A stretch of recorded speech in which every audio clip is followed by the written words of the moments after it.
Welcome to the Strangers on the Way podcast. I'm super excited and honored to have today's guest, Jeffrey Clayton, also known as Jeffrey number three, because there's so many Jeffs in our circles. But yes, really excited to have you here. I met Jeffrey through a ministry at church, and what I really loved about Jeffrey was it was a brand new group with like kind of 30s and 40s, people in their 30s and 40s. And he would go around to every person and introduce himself and just make connections. And I was like, wow, this guy's so outgoing and so kind. And yeah, I've just seen that play out over the past year. I feel like you have a heart of gold and you see really like just really good things in everyone. So, Jeffrey, welcome to the podcast. Thank you for having me. It's good to be with you, Lauren. So fun. Would you start just sharing with our listeners a little bit about who you are? Oh my goodness. Um, yeah, they're for the one of the programs I'm in right now. It's a men's missional mentoring. They're asking us to write an extended uh, version of our life story, and it scares me a little bit. There's a lot to look back on, but it's easy to stick with the elevator pitch, 5 minute version of my life, that I've given so many people over the last couple of years. But it's making me look a little bit deeper, and what are the things that drive me. But I'm a father of two, grandfather of one, divorced. You know, lived in the Chicagoland area for the last 21, 22 years. Grew up in the DC area out east. Just just a introvert turned extrovert that's trying to meet the world, and one person at a time, and making good progress so far, but many people to go. So That's so fun. That's kind of how this like podcast came to be, and one of the missions is for people to meet strangers, and I encourage people to meet strangers every day if they can, even though it can feel scary, or like can be awkward. I find most often it's actually really like people are looking for connection and they're really open to connecting with people. Have you found that? And I would love to hear about your journey, like from introvert to like stepping out to connect with people. Like what spurred that on as well, and what has it been like? there's when I do meet people these days, you go to start a conversation, and the worst thing they can do is not talk to you, or just walk away, or something to that effect. But for the most part, it seems like everybody's got a story that should be heard. um, Maybe it doesn't come straight to their mind right away in that first conversation, but if you keep asking questions, so that you'll start to get bits and pieces of that, and get them to open up. But for most people that I meet, it's just um, they want to be heard. And I hearken back to when I was younger. There were so many different things that I felt like I'll have an easier time either making friends, connecting with people, if they know less about me.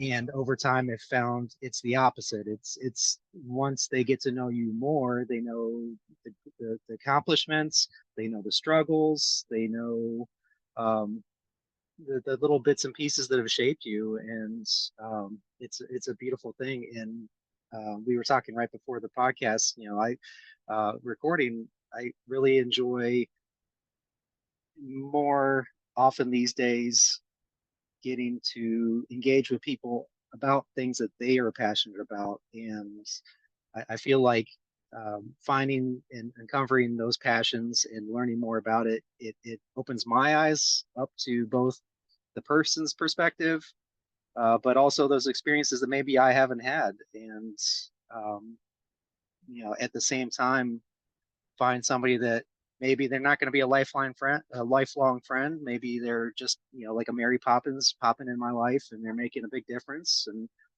maybe they're gone in a year or two, but while they're here, while our paths have crossed, there's so much to be discovered and uncovered, and love people. But when I was younger, though, it was my my mantra in life is just handle my business so that I can go home and have my me time. It was all about whether it was learning about the world, whether it was accomplishing things in my own life. It was always, what can I do to push myself harder to accomplish these things, to uncover these things. Um, Whereas, I was foregoing so many different opportunities to have that village around me. I think there was another video you were doing before where you were talking to somebody and they were talking about people that come into your life that you have a strong bond with versus a weak bond. And I used to be all about, I just needed a couple of close friends, whether it was somebody at school, somebody at church, my ex, when we were very close friends, that as long as I had that one person that I had a very strong relationship with, then I didn't need anything else. I didn't need those you know friends and acquaintances to the same effect. But when I was in my mid 30s and the kids were getting older, um, they're now 25 and 23, but when they were getting into high school, it was okay, the kids are almost grown. My marriage, there isn't a relationship that I want there. It's not a strong relationship. It's just, it felt like roommates at a certain point. I don't have those, strong friendships outside of that marriage. What am I doing here? And am I just going to hit a brick wall and um, see myself in a corner I can't get out of? And thankfully, God put the right people in my life to be patient with me and be open and welcoming to me, and with the friendship and love of those people, that they were able to help me break out of that shell, one conversation at a time. It never seemed easy. It always felt like a struggle being in social situations. Social anxiety used to be through the roof anytime I was around a crowd. Never liked going to bars or dance clubs with a lot of people. But nowadays, it's I don't mind. It's just I'm more okay with. I'm very happy and accepting of who I am and who God created me to be. And there's going to be people that I encounter that they love that and they welcome it, and that I then walk away with a relationship to build upon. And other people that aren't wanting to jump on board, and that's fine. They live their life, and God's got other plans for them, other plans for me. That's fine. So all I can do is start the conversation and see where it goes. I love that. Do you remember like the moment when you started to interact with strangers, or like how did that come to be? And then were you nervous? I would say I'm the nervousness. It was always there. I can't say exactly when it was. I want to say it was before COVID pandemic. So everything before then feels like the before times. It's hard to remember exact dates and years.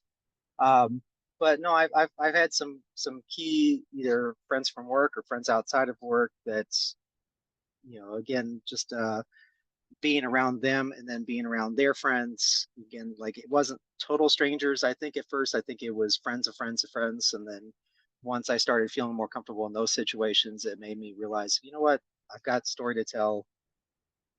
God loves me for who I am. Like, that, what's the worst can go wrong? And that unlocked a lot of doors. So the social anxiety is still there here and there. There are some times where I'm like, you know what, I'm not feeling like, even if it's just going to church on Sunday morning. Like, there's some Sunday mornings where I'm like, I'm not feeling people today. But every time that happens, I try to push myself, go into those situations, whether it's church or otherwise.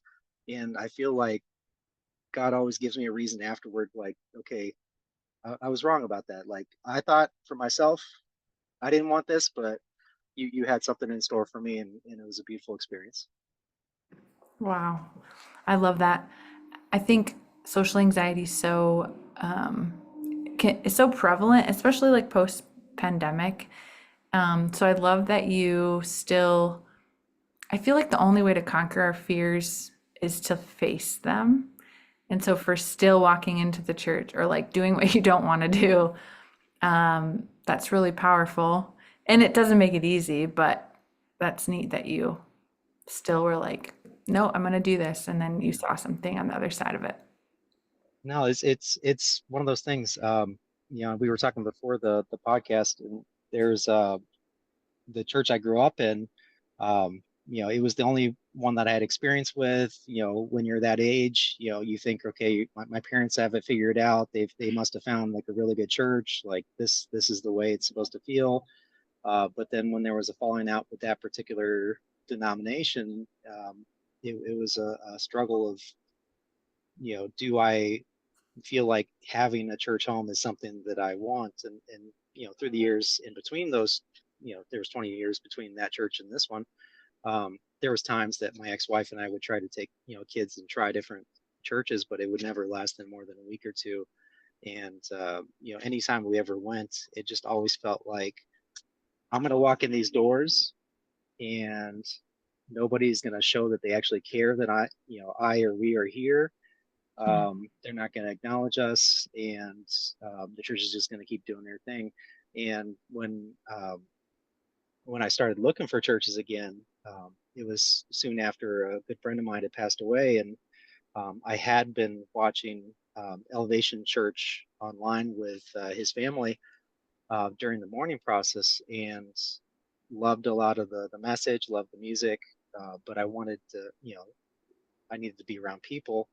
And so when I started looking around and trying churches, the first one or two that I tried, it was very easy to walk in, walk out. Nobody noticed you, nobody acknowledged you. I'm like, this is just more of the same. But then the one I'm at now, um, before I could even walk in the door, you've got a couple of the pastors at the front door. You've got five or six people saying hello to you on the way through the lobby. Like they almost made it impossible to pretend like you were just a fly in the wall. And so that's a beautiful thing. And that was the connection I was looking for. And maybe not everybody's looking for that the first time they walk into a church, but that definitely was it for me. And um, um, I don't know if I'm allowed to mention names, but Ricky and Denville were the pastors that were there that day, and they are definitely the kind of personalities you want around new people. Like they definitely will bring a smile to your face. It's very contagious around them. So That's so powerful.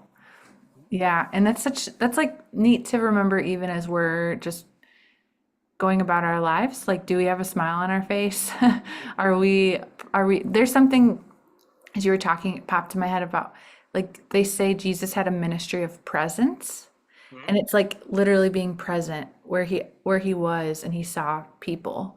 And I think it's like we don't need to underestimate that because it's incredibly powerful. Um, No, not to cut you off there. It's back in the day, it always used to be, okay, what's the next things that I'm going to be facing? What do I need to be ready for? It's always about planning for the future, but um, um, harkens back to like when the kids were young. I was in my 20s. Was not making a high paying job, so life was always a rat race. It was always about what money am I going to make today to put gas in the car, food on the table, roof over the kids' heads, and then make it to tomorrow. And back then when I was, serving and bartending those things, it could be a day where I made $20 and $5 went in the gas tank, $5 went into the food on the table, and the rest was all I could hold on to, or could be 100 something. So you didn't know. But in those days, it was so much a focus on I just need to hustle, hustle, hustle, work, work, work, that you miss out on those moments.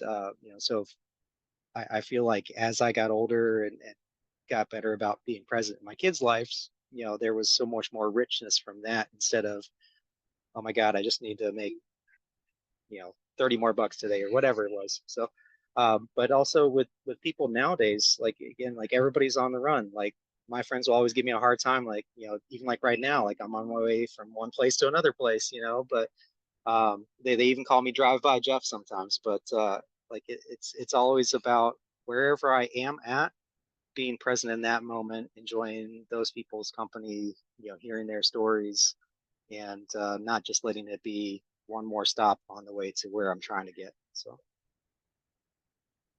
That's so good. I love that. That's beautiful. Kind of a switch, but what have you learned and what have you loved about being a dad? ooh.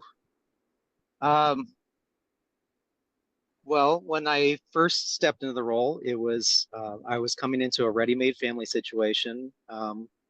Growing up, I had a brother that was special needs, and one of the fears that I had when I was young was that if I did have kids of my own, that what if I passed along some genetic situation that caused somebody else to have to deal with similar special needs. And so I was from the get-go always open to adopting, marrying into a situation. I didn't think it was going to happen at 20, but God puts things in our lives that we don't expect. And um, when I came into their life, my ex-wife had a 2-year head start on me being a mother. Everybody else that was around that was helping, family members, friends, and everything, a lot of them had experience with kids of their own. So I generally was one to kind of just take a step back and say, what do you need help with? I'm here if you need me. Um, Try not to overstep one way or the other as far as, whether it was discipline, whether it was just, caring for young kids, etc. Just I'm here to help you, but as time went on and with more experience, feeling more comfortable with, okay, I'm here for a reason. I'm here to not only support them but help shape them and give them hope for the future and be a role model for them. um, my son and I only have an 18-year difference in our age, so it's not like my parents and I, they're like 32 years older than me. um, so at times it felt like more of like a younger brother, younger sister than actual kids, especially when they were arguing. Like my son is he should have been a lawyer. Like he's got that argument down. So, but no, it's um, you know kids, they're they're like clay, ready to be molded. Some of that molding they need to do for themselves. Some of it comes from us, the parents. We just need to make sure that they always feel like they're supported, that they're safe. Um, that when they go through trials and tribulations, perhaps we've already gone through them, or at least we can give them some perspective on. It might seem dire right now, but you will get through this. It'll be fine. And if it's something like something that's bothering you now, it might not be an issue in 5-10 years, or might maybe by next year, like everybody will be forgotten about. But just being that support system and a little bit of a guiding light as well. That's beautiful. I love that. It's really, really beautiful. I know you have also faced some grief in your life with your family, and then you said your close friend. How did you navigate through those seasons? um so with my brother, um my biological brother, he was a couple years older than me. He was always either dealing with being mentally challenged or having seizures, brain tumor, etc. There was a point when I was, I think, 10 or 11. He was, like I said, 12 or 13. Um, that he had the brain tumor removed, and I did not know if he was going to come out, A, survive the surgery, but B, come out walking, talking, etc. But even though the tumor was half, a whole hemisphere, when they took it out, he came out walking and talking slightly better. Um, he always, before then, he would have, say, like 6 seizures a day. But then it got down to like one every couple of months after the surgery. So his quality of life went really up. But he was only expected to live till he was 15. Ended up, because of that, live until he was 30. But um, when he did pass, it was from a seizure in the middle of the night. And at that point, I had already been living out here in the Chicagoland area for about 7 or 8 years. And so there was a lot of guilt on my part as far as these are years that I should have been utilizing better, spending time with him, having more experiences with him. So there was that guilt um, that it took a minute to work through. But on the other hand, too, there was um, there was a feeling of, should this be hitting me even harder? Say, if I was there with him every day, I would have. I feel like I would have been wrecked even more than I was, and so there was a little bit of that questioning myself as far as, am I reacting fully the way that I should be in this moment? Um, but with his passing, I think a lot of the healing came from then connecting better with my parents. There had been like a, not really a falling out, but there wasn't as good a communication as there had, could have been over the 10 years before that. Um, because when I stepped away from the church, I felt like I was stepping away from them. And so there was a little bit of rebridging of that gap. Um, when so again, over a couple of years of just connecting better with them, I felt like I healed from the loss of my brother. um, but with the good friends, this is somebody that I had known for 20 years since I moved here to Chicago, and he unfortunately had a heart attack and passed away right towards the beginning of the COVID pandemic. And he was only a couple of years older than me, and so with that situation, there was the fear of, this could happen to me too. Like, I could be leaving my kids fatherless, in the next couple of years, not guaranteed of anything. Um, but and at the time I was living with him, so it was the feelings that I was feeling of not being in my brother's life to the point that I should. This guy, I was with the trenches every day, having those life experiences, and then all of a sudden he's not there. It really really hits you like a brick wall when that happens. But whether they're blood or not, just if they're like family to you, and they're in your life, all of a sudden they're gone. There's a big hole to be filled. um, he was a great influence on my kids. He was my kids, I think, were blessed in the fact that for 12 years there, it was two families in a six-bedroom house. It was like they had like four parents, and then living with all the cousins. Like, it was just, life was grand. But when he was gone, he was.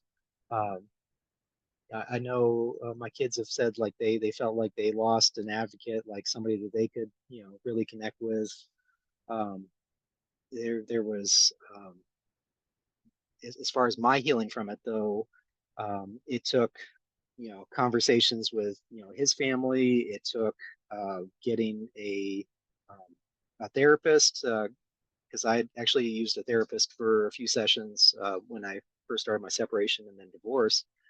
I went back to the same therapist, and having those conversations with somebody that's just in your corner, that's not trying to tell you one way or the other what you have to do, but just listen and ask the right questions. Like, I feel like that was key. It's talking to people, it's praying on it. It's in my case, obviously from the loss, it spurred me towards finding a church community. So whether it's professionals, whether it's lay people in your congregation, friends, family. It takes a little bit of everything, and just time. So um, what seems like doom and gloom at first, starts to heal, and then you start to see the sun again.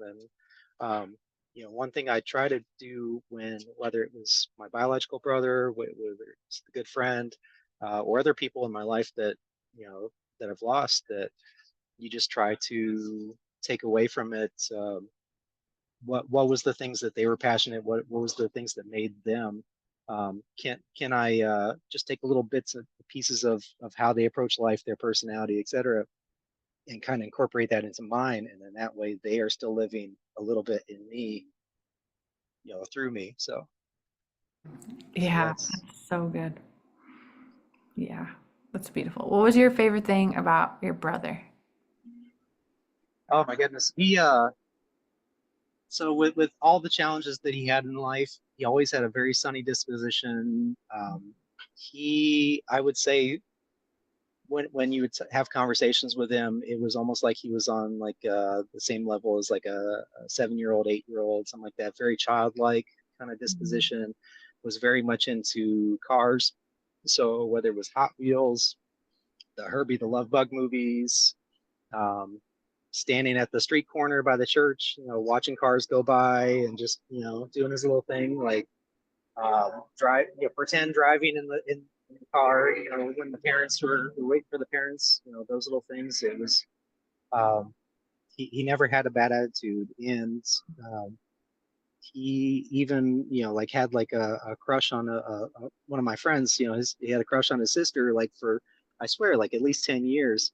And the girl, she could have been within her rights to be like, stay away from me, I don't want to talk to you, like that kind of thing. But she was always just very like accommodating, like, yeah, Steve, yeah, okay, uh-huh. And like the four of us would all hang out together, and she was a Mm. trooper about it. But it was beautiful in those moments. Like, you always kind of want to simplify, okay, these are the things that my brother understands. But then like you'd have a conversation, and somehow like he finds like some deeper Mm. meaning of some topic, and you're like, blows you away. But those are the moments I really look back to. Wow, it's beautiful. Um, if there's someone listening to the podcast and they like this season maybe has kind of kicked them in the butt and they also are a bit more introverted just in their wiring, Yeah.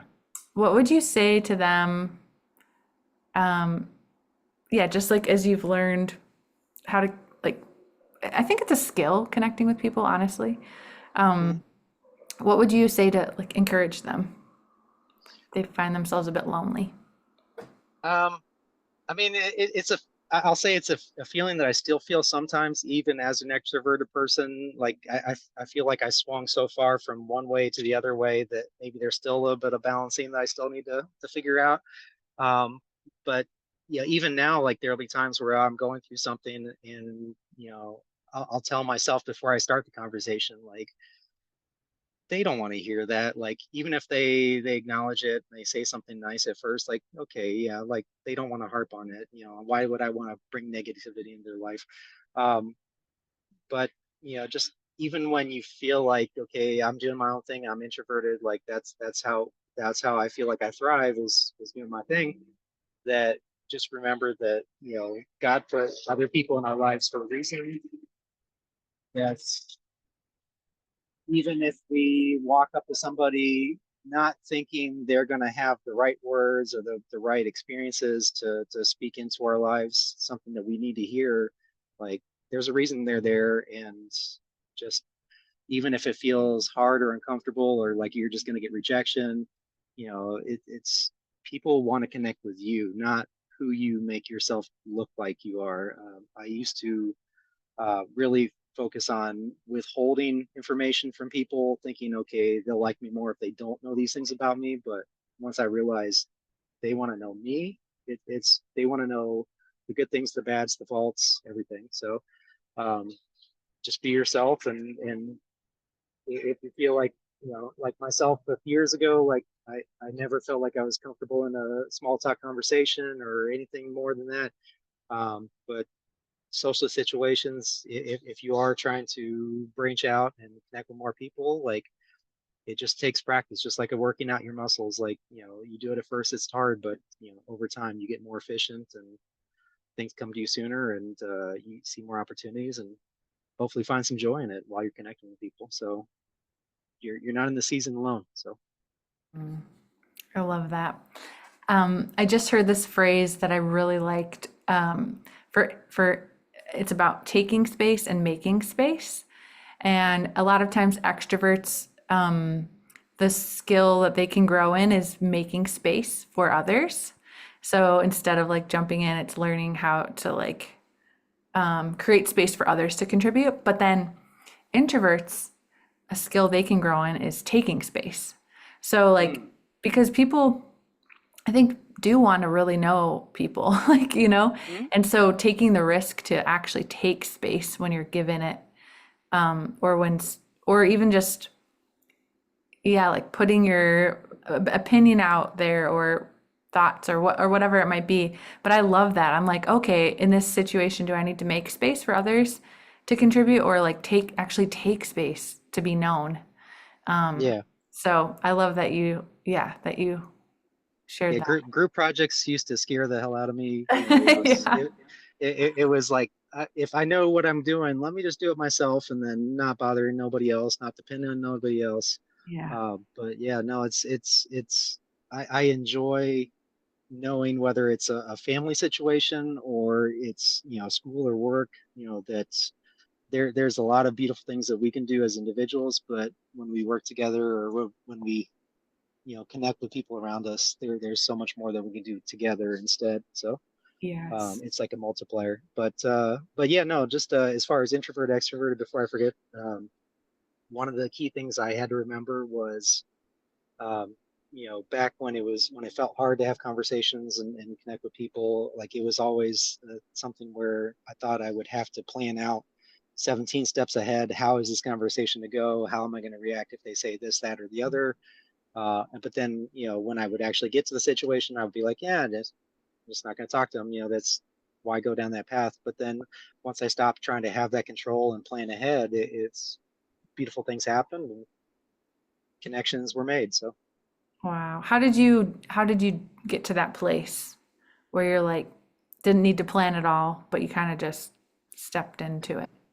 control has always been something that was key for me for many years, whether it was, you know, what do my bosses know about me? What is, coworkers, what do, people around me know about me? Like I would try to control what I presented, thinking, okay, I could make that better connection if they thought I was this way or that way or etc.